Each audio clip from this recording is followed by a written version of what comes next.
an example is drawn often of Satya at one point, and then also of films like Dave D.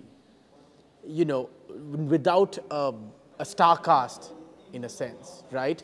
Just the quirky idea and the power of the quirky idea. You know, just the breakthrough idea defining the moment. You know, if Dave D hadn't been made, in some senses, that theme with a hero who's not a hero per se, most people would not touch it with a barge pole, and yet it got made. Is there an opportunity there also at the flip side of the challenge? Well, first of all, Dave D did spend a lot of money on marketing. Right. And they did use some very interesting non-traditional methods of getting the film out there via the internet and, you know, the buzz and things. Right. Secondly, I think that UTV Spot Boy and Vikas and Manish and all these guys behind it, I think they did a brilliant job of being true to the director's vision and letting him make the film he wanted to and hang the consequences. But that's half the job. I still believe that the other half of the job is to make people come to the theatre. No matter how wonderful you make a film, and Abhay today is a star, but no matter how good the next newcomer is or the next non-entity is and how good the film is, how are you going to get them into the theatre? I mean, tomorrow we have, you know, The Japanese Wife, and, you know, it's a small film. Yes. And we've been breaking our heads, I've been breaking my heads with Saregama to find out how on earth are we going to interest people enough to come into the theatres. And I do believe that there is the whole old paradigm of word of mouth. As people see this film, Mr. and Mrs. Iyer in its first week did dismal business only because it released in the last week of December and urban India was out partying. In January, the word of mouth spread and it skyrocketed and did very well. The point I'm trying to make is this: how on earth are you going to rely on word of mouth when the multiplex will remove you after the first weekend? And that's exactly my question. That was my question.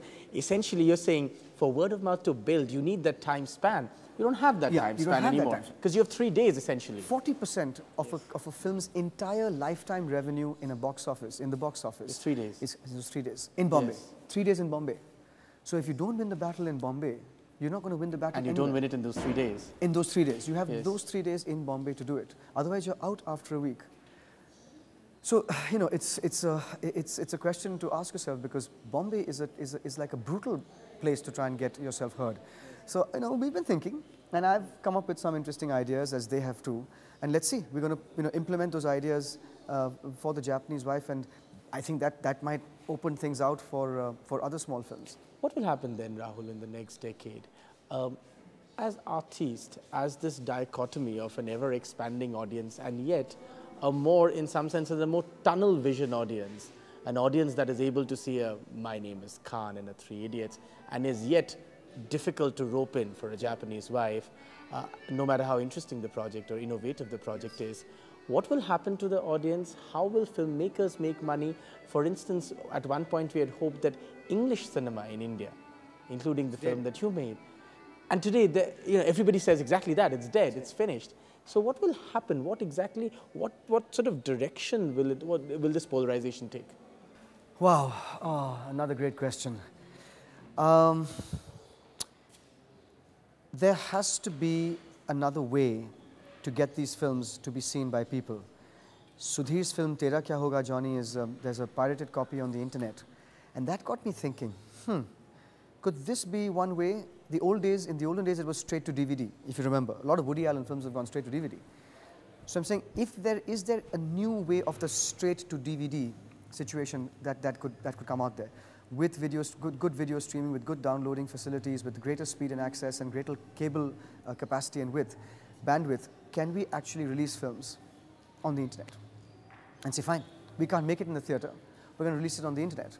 I'm going to see how that does, and maybe then it can reverse back into the theatres if necessary. Because there will come a time when you will just stop having that kind of cinema going into multiplexes.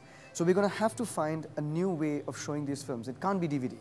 It's simply, I think the internet is the key. And so this terrible thing that happened to Sudhir and the producers of Tera Kya Hoga Johnny might be a harbinger of things to come.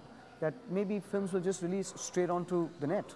Maybe that's where people will catch their cinema first. Maybe that's how you can heat up a film. Maybe that's your market, that's your word of mouth. Once that word of mouth accelerates, maybe that's when you go into a theatre. But Another good way of doing this is look at distributors of cinema or owners of multiplexes who also have a presence on the internet. And they'll be the first people to say, right, let's do a hybrid here. Let's release here and let's do this here. Because very soon you're going to find those guys wanting a slice of the internet pie.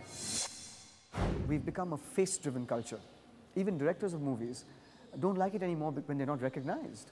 They should be recognized in airports and in restaurants and in bars and banks. So now they're putting their faces out in different ways so that they can be recognized and they can build their brand. You know, it's all commercial. So at the end of the day, I'm not interested. I really am not interested in building any kind of brand for myself.